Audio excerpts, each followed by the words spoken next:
All right, let's Okay. just make sure you all can hear me, right? Okay.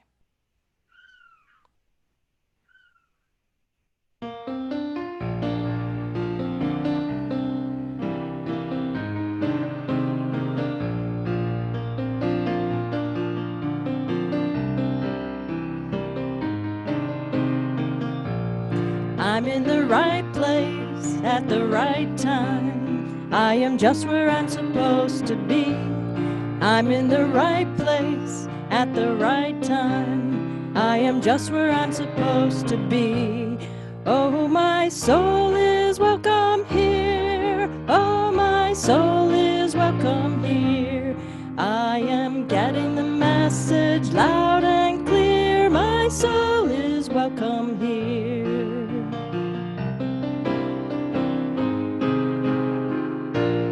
I'm in the right place at the right time. I am just where I'm supposed to be. I'm in the right place at the right time. I am just where I'm supposed to be. Oh, my soul is welcome here. Oh, my soul is welcome here. I am getting the message loud and clear. My soul is welcome here. I am getting the message loud and clear. My soul is welcome here.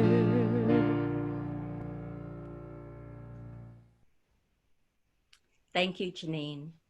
So let's just take a moment and allow those words, and you may wish to put your hand on your heart and allow those words to settle in.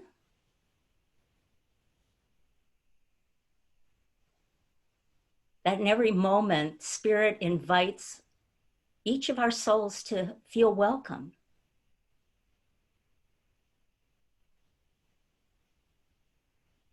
To let go of everywhere we've been and everything that's coming, and to be welcome into this moment. So we just notice our breath as we settle in. And we also understand that each of us here contributes to this experience by our consciousness.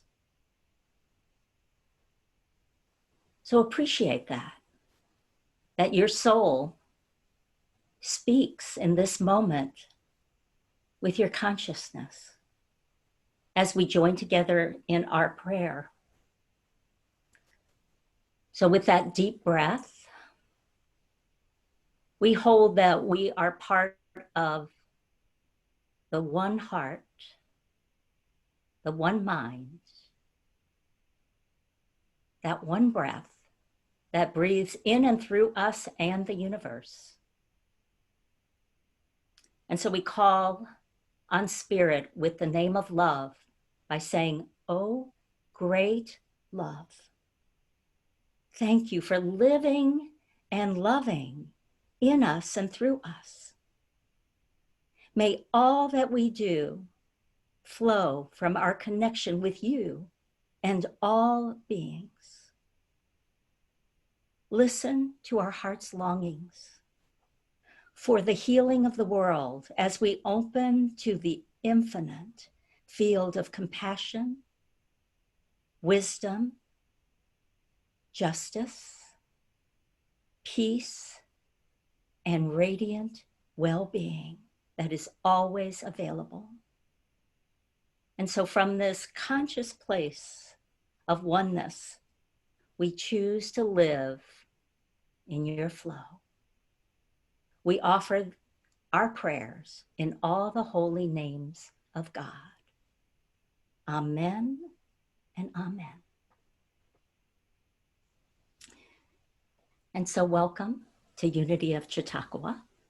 If you, I believe everyone today knows quite a bit about Unity and has quite a background. However, we have quite a presence on our YouTube channel and some on our Facebook page, and that's growing. So let me just say, if you are new to Unity, you can go to unity.org and get a lot of information about Unity and about us, this series, by going to unity chq, which stands for chautauqua.org.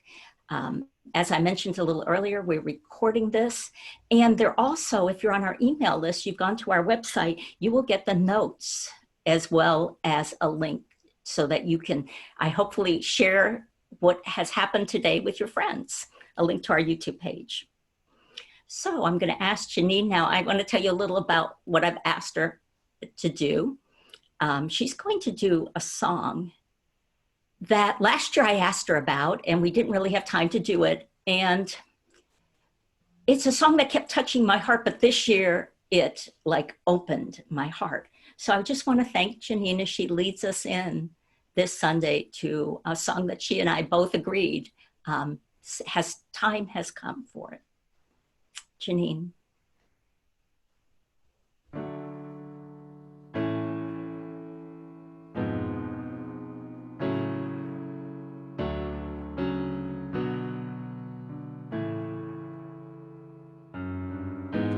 Every morning the light keeps getting brighter as I wake up to the truth.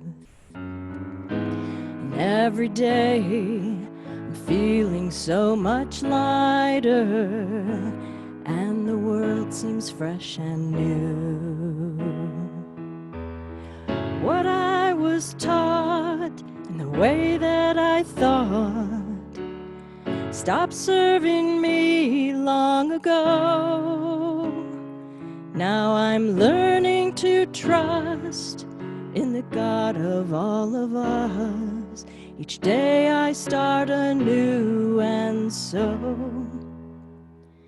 I'm walking away from the thinking that held me for so long. Today is the day I walk away. I'm walking away from the path that led me to confusion. Today is the day I walk away. I'm walking away from the thinking that held me for so long. Today is the day I walk away. I'm walking away from the path that led me to such sadness. Today is the day I walk away. Every morning brings a new beginning, by grace another day to be. I awaken to the sun upon me shining, lighting the way for me to see.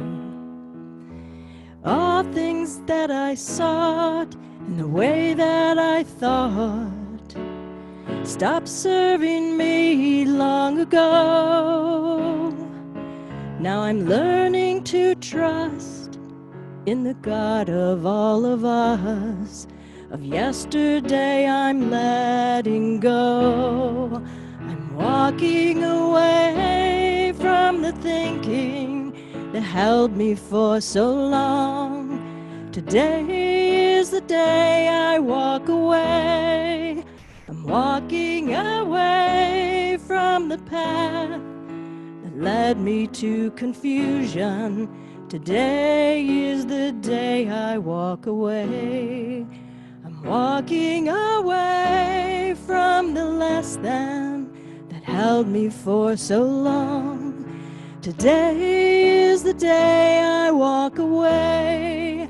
I'm walking away from the path that led me to such sadness.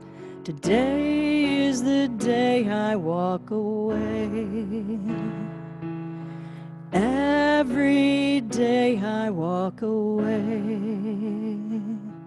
Today is the day I walk away.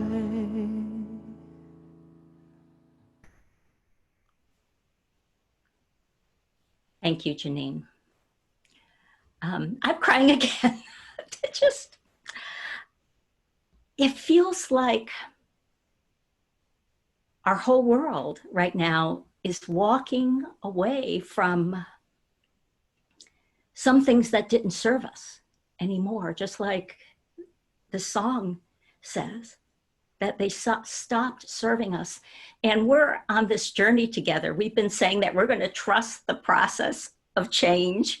And I don't know about you, but this walking away from, there's this big change coming through, that we're walking away from some of our ideas about what's valuable. We're walking away from some of the limited view we had of history. And we're also walking away from things that are very dear to us. Some things are going to change that we don't want to change right now. And I was thinking about that. And, you know, on our first Sunday, I talked about the fact that when we walk away from something, or we are put in a situation, either forced change or we select to walk away, that there's a grieving process. And I just want to remind you, because I feel like this is so vital, that not to judge yourself, to allow that process of grief to move in and through you. And don't say something like I said to myself at the beginning when all this started happening, when all these things happened. I said, well, I've got it made. I'm in my home. I have enough money. The truth is, it's not a zero-sum game. It's all of our grief for us to get to a place of compassion with ourselves, and that, yes, each of us have a loss. And at the same time, in that loss, to move through it, to appreciate it, to grieve it, allows us to open to our compassion for both ourselves and the opportunity to support others in this walking away. The paper triggered one of these moments of grief. Our Tampa Bay Times had an article about a restaurant that I had gone to for a solid once a week for 10 years, and it's not coming back. It's a place called Sweet Tomatoes, and I don't think those of you in St. Pete know it. Why it was so special is for 10 years, once a week, I took my parents there. And my dad's blind, and they're elderly, and my mom was on a walker. The first 5 years, I took both of them, and then after Mom passed, I took my dad. And there was a woman there named Miriam. And of all things, we're talking about Moses today, and Moses' sister is Miriam. That's probably how this came to mind. And she would know that I was coming in with two parents that had a difficulty moving, and she would race to clear a table, to find some place near, come and get a couple servers to take, because I couldn't carry all three of our plates. It's like this beautiful buffet with all these wonderful vegetables and fruits and things like that. And so she would help. And then when my mom passed, when she knew my dad was blind, she would come over and put her arm around him and call him Pop, which was his favorite name by all his grandchildren. And she'd ask him how he was doing. And all the time making sure we had a place and a table. She would run, since I was getting all his food, to help me by getting his drink, by doing this. And one day my dad was very sick. I didn't know this when I brought him to lunch. Everything he ate came up on the table, on his clothes, and she ran to get towels and she washed with me. We both washed him, and he was, horrified. Here he is blind. He's the sweetest little man, and doesn't want to ever be a bother to anyone. And Miriam saw this. And I don't know where Miriam is now. I didn't know her last name. She's from Brazil. She had this heart of gold. And so we're walking away from some really things that need to change, but we're also walking away. So I just want you to honor that part, that there are going to be these little times that keep coming at us where we're going to have to take a deep breath and go, okay, how do I hold this place? And this is the story of Moses, because the story of Moses is about walking away, right? They were in Egypt, the Israelites, and they were in bondage, and they're walking away out of that. They have to, and this walk away is more than just walking away and leaving a place of difficulty. It's a changing of consciousness. So that every time we walk away from something, there's a journey to a yet unknown place. And it's really not the promised land, but it's the journey along the way, what we choose to do. Or do we stay back in a place that held us, that no longer serves us? And so we're going to take this story of Moses and look at it. And this is a universal story. And so many people have discarded a lot of the Bible stories going, oh, really? These are just like really far out and crazy, and they don't blend with the scientific mind. But that's because we take the scientific mind and look at them rather than the spiritual mind that looks at the story and goes, oh, these are archetypes. Moses, Pharaoh, Egypt, the promised land, they're all archetypes within us that help us move through a change where we know something no longer serves us, like Janine sang in the song, but we don't know where we're going, right? And so that's what we're doing over all these weeks. And as Reverend Jesse said, the 3 parts of changes. There's an ending, right? And we're going to see more of that today in the story. There's a void where we're in this place of unknown, and then there's a new beginning. And all those are really important. It might interest you to know that the framers of our Constitution thought that Moses was an example of what our country had come to, in that going from Europe, where they felt there was oppression, in fact, one of the first seals of the United States they considered was Moses parting the waters of all things, and that walking away from that restrictive idea to a place of freedom in our country. Now, let me just say, I thought about that and I thought, well, what does that mean to me? What were the stories that I had about that? And I had the Mayflower story. And I had a grandmother, my father's mother, who was so proud she could trace her line back to people on the Mayflower. And and my father, who's such a jokester, said to her, he goes, well, Mom, weren't those all criminals? And you could just see her feathers get all ruffled up, like every time she tried to do that, to brag about the Mayflower. And really, he was right. I mean, he was kidding, but he was right, because the Mayflower only has meaning for some people. And I thought about my grandparents on the other side. The Mayflower wasn't what meant anything to them.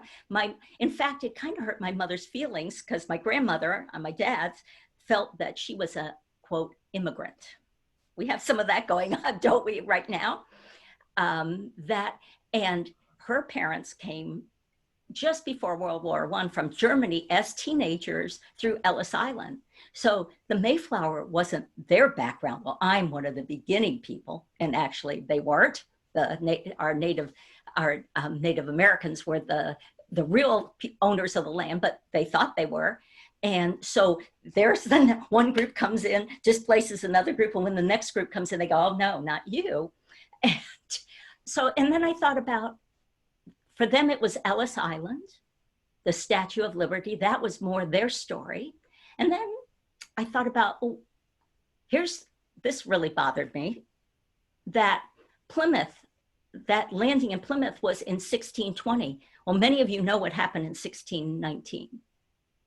There was another story going on, and it's a big story. And the story was that the first slaves came over 1 year before we kind of have this story of Thanksgiving and we're the founders and things. There were people here brought by force. And so what is their story? It's not the Mayflower. And so I love the fact that now we're walking away from this is the only story. And wonder if you're coming from Central America and your story is crossing the wilderness like Moses does, because you are in fear for your life. And so there's another story. So all these stories of walking away, we just have to get a bigger perspective. And Moses' story kind of addresses this all. And I think that that's why it's been a story that's been universal, that they were slaves in Egypt. And let me just say that that was not always the case. That if you went 400 years earlier, and you looked at a story, and I bet a lot of you, if you were raised in church like I was, you might know this story. If not, there have been Broadway plays on it, and it's Joseph's story, right? Joseph with the coat of many colors. His brothers decided that he was a little braggart, and they decided to get rid of him, and he became a slave in Egypt. But he rose because of his wisdom. He rose in the ranks, and what happens to him, he becomes an advisor to the Pharaoh. And then a famine hits the Hebrew people, and they have to go to eat. And think of Egypt with the Nile and the richness and the flooding over the plains that creates food. And so they are forced to go to Egypt. And they don't recognize at first Joseph, but Joseph is the one who convinces the Pharaoh to give them food. And so they settle there. And so they're actually saved by Egypt. So there's a deep truth here for our lives in that what sometimes saves us at one point in our lives and our history can later imprison us. That's a big thing to remember. And I want to read from our series, Finding Yourself in Transition, our Trusting the Process of Change is based on this book. And Robert Brummett, therapist and unity minister, and Buddhist teacher as well, he points this out about how this, if we look at this process of internally to us, what does this mean that something that helped us or saved us once eventually becomes something that restricts us? And this is what he says. Much of our old way of life, and indeed much of our identity itself, was formed as a response to some need that once existed. As children, we adapted ourselves to the needs and desires of our family in order to get our own needs met. We form beliefs, attitudes, and behavior patterns that may have served us well in our childhood. 30 or 40 years later, however, these same patterns may enslave us and make our life bitter. Now that comes from the line when Moses says, when they talk about Pharaoh later, the new Pharaoh that comes in to replace the one that helped the Israelites, that he made their lives bitter. And because the circumstances of our lives are vastly different, the patterns of thinking, feeling, and behavior that once existed to serve and to protect us may now keep us in bondage. The Israelites' bondage in Egypt is symbolic of the condition of becoming a prisoner of our past. Whoa, and so I always try to look at personal examples, and I hope you will too on that. What imprisoned me in my childhood, what did I learn? Not to speak up, not to have an opinion. In fact, I would get punished for having one, even for rolling my eyes was a big deal. So one of the things I learned to be was very silent. And when I got into the corporate world as an adult, and this did not serve me well because some people just blew over me fast. And I am still working on that. In my mid-60s, I am still working on being able to speak my truth. And that's what I feel like Moses represents for us. He represents that part of our truth seekers that each of us have within us, a Moses that at one point is going, I was raised in this culture and this whole situation, and it no longer is my truth. And how do you break out of this bondage? And so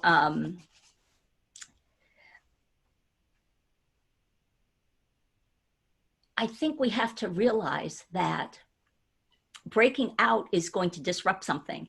And the part it's going to disrupt is our Pharaoh. So the Pharaoh in this is not just a bad guy. To place the Pharaoh as having now tortured and was using them as slaves is an outer experience, but the inner experience is that we have a Pharaoh that when we want to make some change, when we go, this no longer serves us, that part of us goes, wait a minute. You use this to survive. This is your survival. You have got to do this. And it tries to keep us back in line. And in fact, some of the pharaohs in our life may be external too.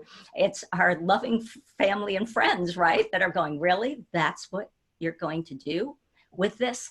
And so to move through this and to realize and not get upset that Pharaoh is going to keep saying, you know, enslaving us into a past idea. So let's look at Moses' story a little bit and see if we can find some hints in there about what do we do with these two parts of us. One part that is now trying to express at a different level of consciousness, and the other one that says, wait a second, I saved you once, and you need to stay in this place where you're safe. And usually the Pharaoh, to me, is kind of that ungenerous part that doesn't believe in possibility, doesn't believe there's a way forward that is better. And so it just keeps looking backward, right? He just, Robert Brummett says that it just keeps us stuck in this old vision of who we are, what are the possibilities. And so there is this fight. And in Unity, Charles Fillmore, the founder of Unity, called it chemicalization. And you might have heard that term. And that is, there's an argument going on inside of us, and it's chemicalizing us, meaning we might not feel so good. It's hard, and we might even make ourselves sick over it. I have quite a few times in my life. Every time I'm ready to jump to a new consciousness, this part of me just tries to drag me back in. And I'm in this limbo of should I not? And we're going to look at what is in Moses' story that tells us how to get out of that limbo of back with the Pharaoh and then not. So as you know, many of you probably know Moses' story. You know, you hear that at the time, the Pharaoh is lacking in this belief that there's enough for everyone. So the Pharaoh before that, 400 years earlier, that invited the Hebrews in and allow them to share in the bounty. Now this new Pharaoh is saying, there's not enough. Can you see that going on right now in our country? There's not enough. And so this Pharaoh says, we can't let anything change. We've got to look at the past and hold on to it tight. And instead, at the same time, there is this rising up, and it's just this amazing rising up that you can see of people going, especially younger people, hopefully us too, are going, wait, I think there's a new possibility. I don't know what it is yet. We're debating it. And so we can see the Pharaoh going, nope, this won't work. And you're not patriotic, or you're not this, or you're going to hurt us. And so all those things are contending for a place not inside of us when we're arguing with ourselves, but also it's showing up in a world, and it feels chaotic.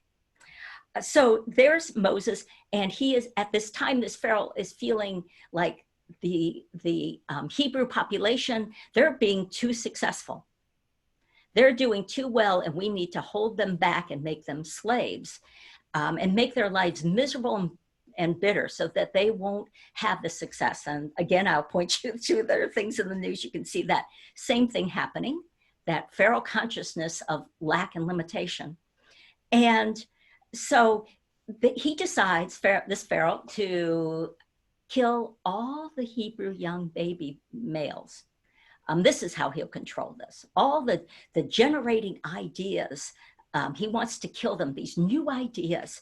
And of course, Moses is saved. And you remember the Pharaoh's daughter finds him in a little basket floating, and Miriam, another Miriam, is his sister watching. And then she offers the princess to bring somebody to nurse the baby. And of course, it's Moses's mother. So Moses now grows up in this well-to-do situation with the Pharaoh. So he's now in this dichotomy of his people, and his mother and his sister are near him, and this other vision of the way that we should control our lives. And soon he comes to a place it sounds like an adolescent experience, that this isn't working. And one day he sees an Egyptian beat a Hebrew, and he kills that Egyptian. And so outwardly, that's a horrifying thing. I mean, that didn't solve anything. But think about it, and inwardly from a spiritual journey, he is doing battle now with this old idea, this Pharaoh that he lives in the midst of, this idea of domination, and this new idea that there's something better. And of course, this forces the Pharaoh finds out, and he tries to hide it, but it doesn't work. So he's not sure he's ready for this new, and he's hiding it. But of course, when an idea's time has come, there's a point where you just can't hide it anymore. And he ends up going into Midian in the wilderness, and he becomes in charge of taking care of sheep. And something miraculously happens to him at this point. And it's so an exciting time, because I'm going to tell you that this thing can happen to us. And that is, while he's tending sheep, he hears a voice and he sees a bush. And if you remember it, the burning bush that's kind of famous, and it's not consumed. So what's that about? Because in the desert, there's a lot in this wilderness that's so dry. There are pieces of bush hanging around all the time, and lightning or something will strike them. They'll be on fire, they'll be consumed. But this wasn't. And so as he comes close, he hears his name called.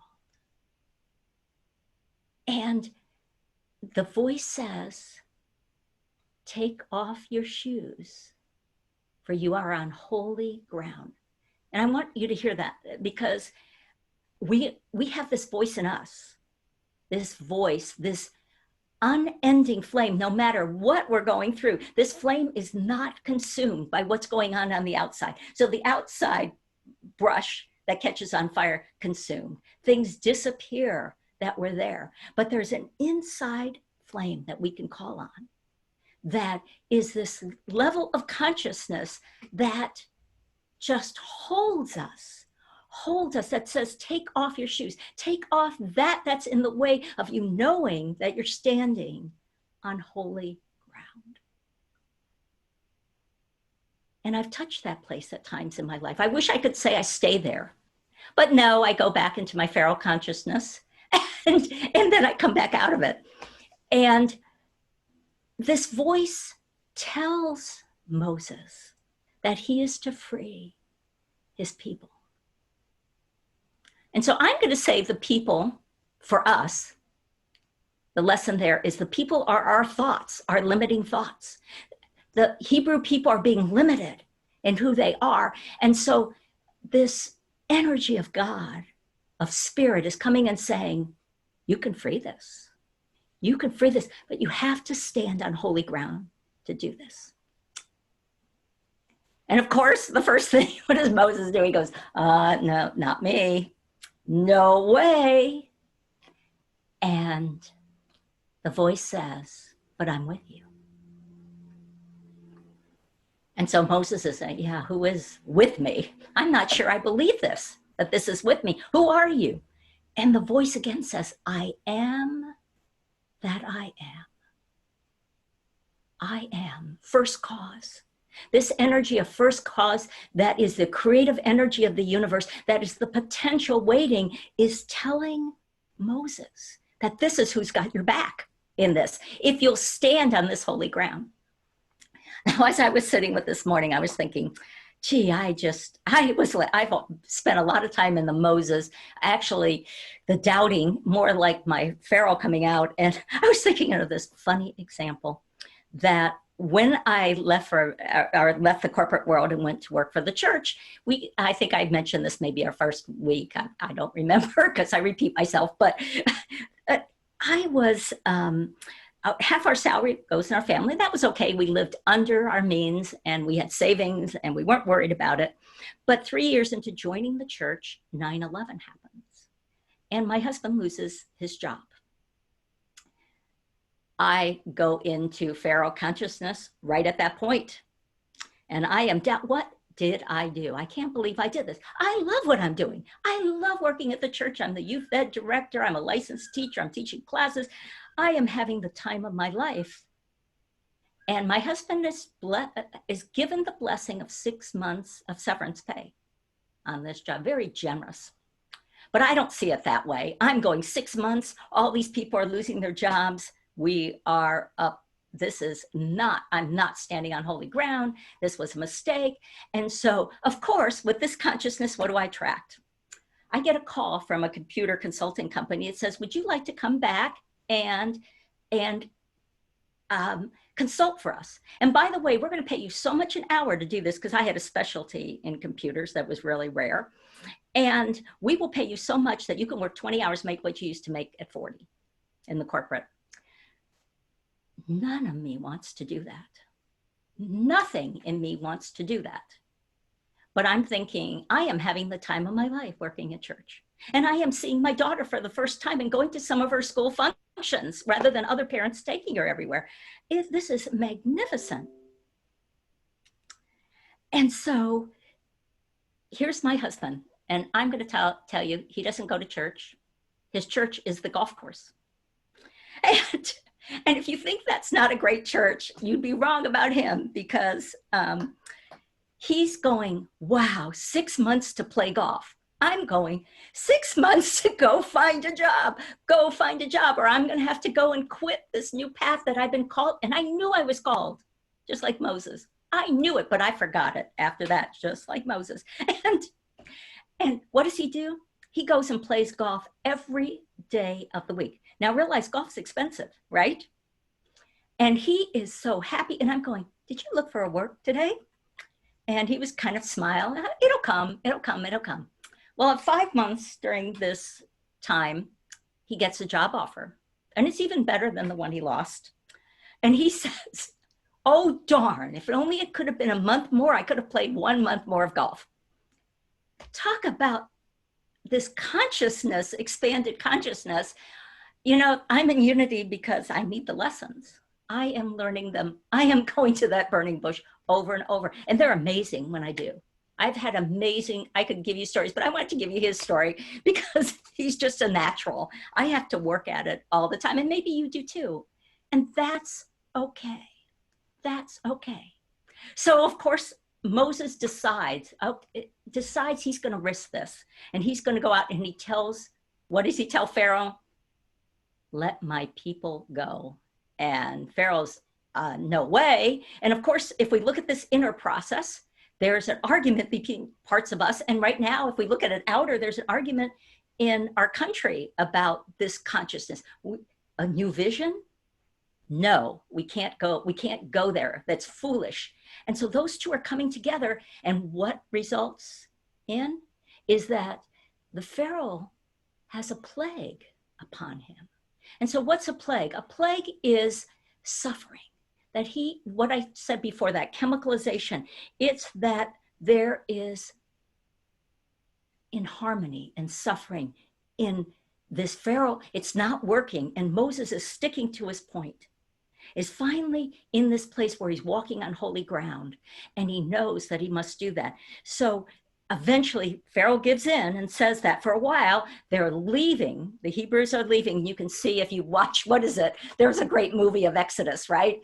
I can't even remember the thing's name, but he's just like, whoa. But I keep seeing Moses as not this bigger than life character, but this shy, quiet man who didn't want this upon him, but found that there was this energy inside. So I don't really like that movie about Exodus I saw as a kid, but I like to think of that Moses as us all, that soft, tender place inside. And so off he goes. And of course, what does Pharaoh do? He changes his mind. And that's going to happen. When we make changes and we step, the old saying, 2 steps forward, one trying to drag us back, that's going to happen. And so the Pharaoh sends a whole army, because after all, we're not going to let this new consciousness take place. And remember, they're at the Red Sea, or some scholars say it was actually a reed sea of mud and muck. And that what happened is the tide went out, they were able to cross. And then when the tide came in, it became mud again. And Pharaoh, that's kind of an interesting sideline about it. But basically, when they first show up at this sea, they're in a rock because they would drown in this. So I'm presuming the mud or the water was there. And here comes the army back. And we can feel like that. And Moses gives us the quintessential way for us to deal with this. And I want to read it from his words. And he tells, and realize right now, just to give it a little perspective, he's waiting there at the edge. This group is coming to kill him, kill this new consciousness. And his followers are going, we should have stayed in Egypt. This was really not a smart thing to do. So he's got all these voices. And has that ever happened to you? You're about to change, and there are all these voices counteracting that. Like, you really going to do that? And so he said, these are the things he tells this group of people. 3 things. Fear not. Stand firm. And see the salvation of God. Fear not. That's how my husband lives it. Stand firm. Yes, I can enjoy myself. I can live in love without being fear. Stand firm in that there's plenty. That when I lift myself in this consciousness, what I need will appear. What our country needs now is going to appear. And that's up to us. Right now, we are the people that are holding that consciousness, especially for those that are out there and working the daily to make new things happen. We are the consciousness that said, we've got it. We know. We're the inspirers like Moses. So stand firm. Stay in this truth that even though I can't see it, and we are entering the wilderness, and we are as a country, we are individually, because things are going to change for us all. But there's a salvation, meaning a lifting of consciousness to where God is and where answers are, where answers that you and I have not thought of. My husband doesn't even know the answers, but he just trusts it's going to be there. And one of my friends once said about him, he's like a cat. He always, when he falls off a building, lands on his feet. What about that personality? I want that, and I'm working at it. So let's think about this in our lives for a moment. Where are we being asked now to know before we know that something is in making, that a Moses energy is coming up in and through us? And I asked Janine to do this one song, and we're going to now go into meditation with it. And that is what it represents to me. And it says, already home. The words are already home, already free. That was where Moses had to sit. And it's where we have to sit in this, in these words that she's going to share. We have to know that we are standing on holy ground, that we are already home and we're already free. Janine.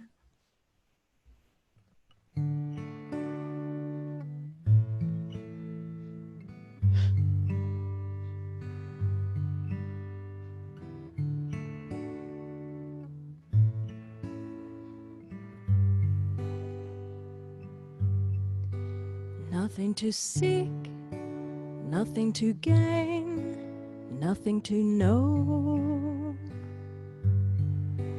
nothing to lose, nothing to do, but let go. Let's rest here, where the future and the past disappear. Here in the sanctity of now. Nothing to prove, nothing to own, no one to be, nowhere to move, already home, already free.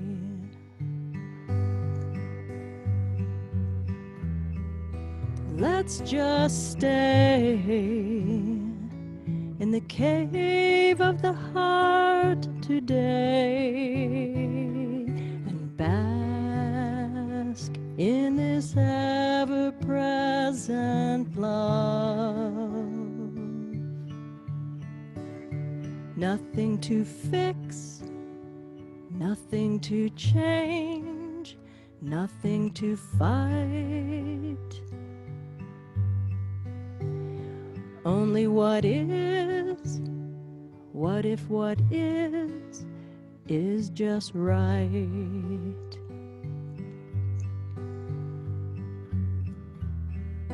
Why not trust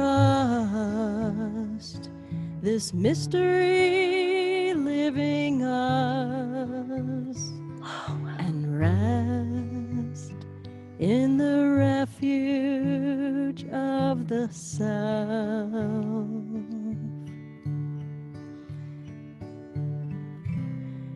Nothing to judge, no one to blame or fear. Only my face greeting me in the mirror. Nowhere to turn, nowhere to hide, nobody else. Nothing outside that isn't inside myself.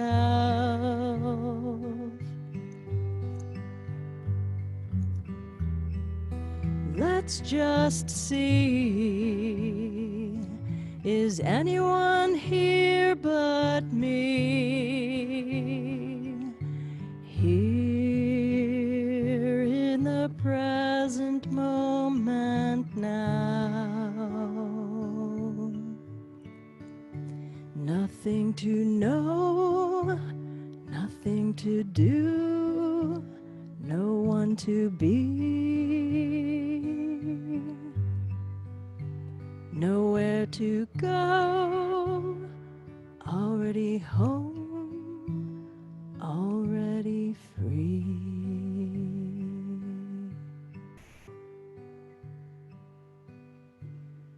So take a deep breath with me. And so Janine has, with her words, invited us into this place, this mystery, a wondering, can I let go? Can I let go of that Pharaoh consciousness that wants to control this, that wants all the answers, that wants to feel safe by holding on to the past? Will I take my tight grip and loosen my fingers, holding so tight to life?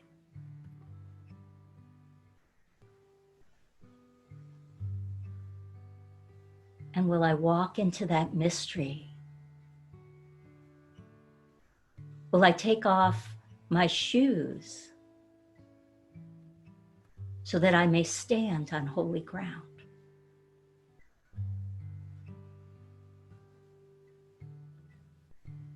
That light, that burning bush of consciousness,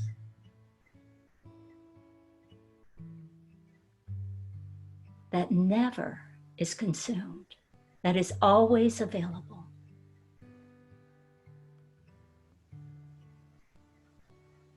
that is there as I get quiet, as I still my mind, and I allow that still small voice to call me home, to tell me I am free.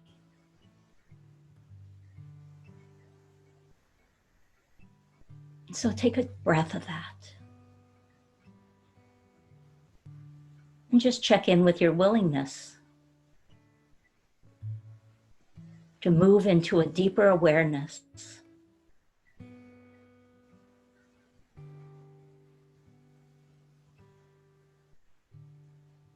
that there is a holy event taking place right now.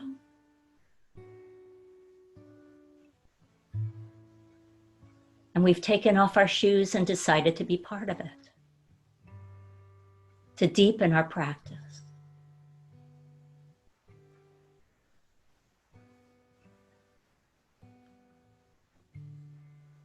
And so now let's expand that idea to our country and our world, since we are all in this together. And let's hold that each event, each person, within it is that potential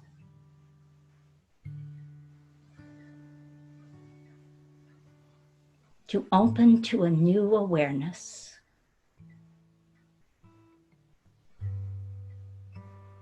to embrace a way that has not yet been revealed, but that will heal.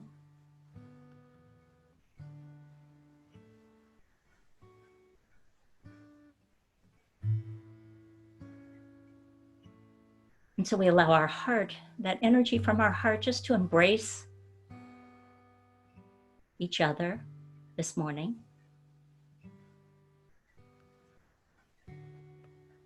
To hold that vision for each other, that we are all on this holy journey together. And then we expand it to those people that have touched our lives. My Miriam, my husband, my friends here today.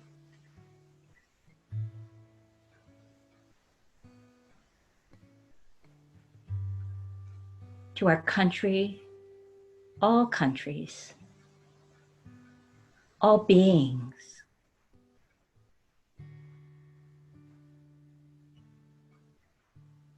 That we are home,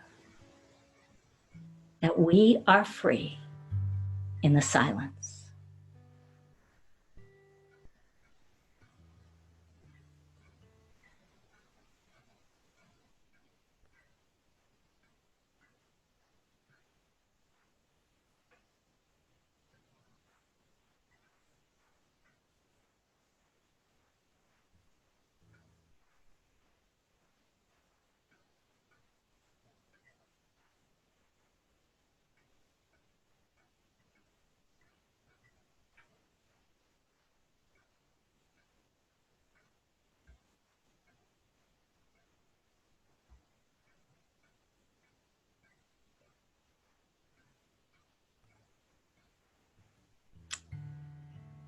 Janine.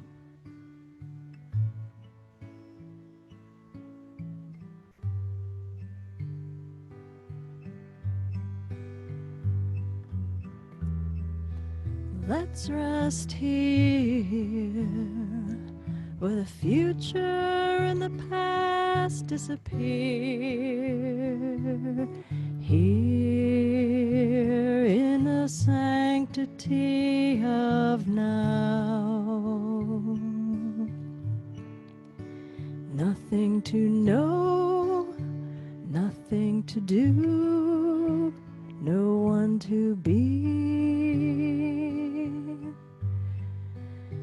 nowhere to go, already home, already free.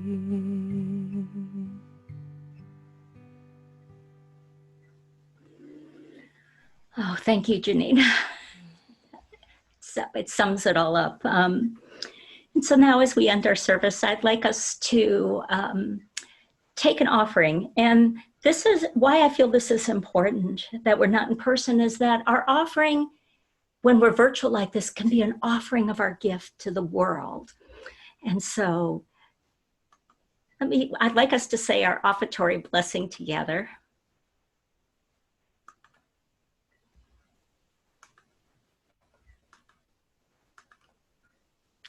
So if you'd say this in your homes, and you see how this young lady has her hands open. And so put into your hands the gift that is yours to give into this moment. Maybe it's that faith that we're already home and that we're already free. As we say together, divine love, through me, blesses and multiplies all that I am, all that I have, and all that I give, and all that I receive. And I am grateful. And so it is.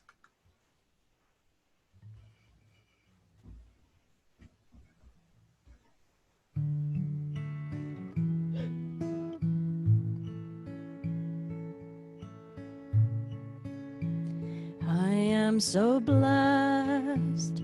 I am so blessed. I am so grateful for all that I have. I am so blessed. I am so blessed. I am so grateful. I am so blessed. I am so blessed. I am so blessed. I am so grateful for all that I have. I am so blessed. I am so blessed. I am so grateful. I am so blessed.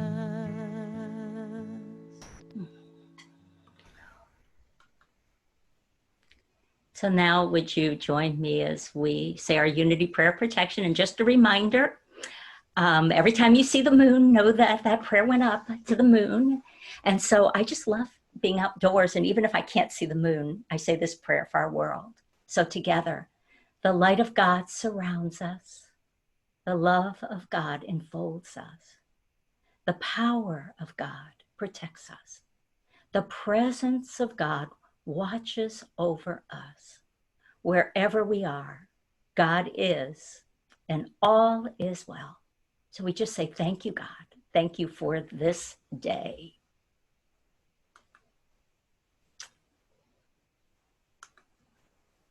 And so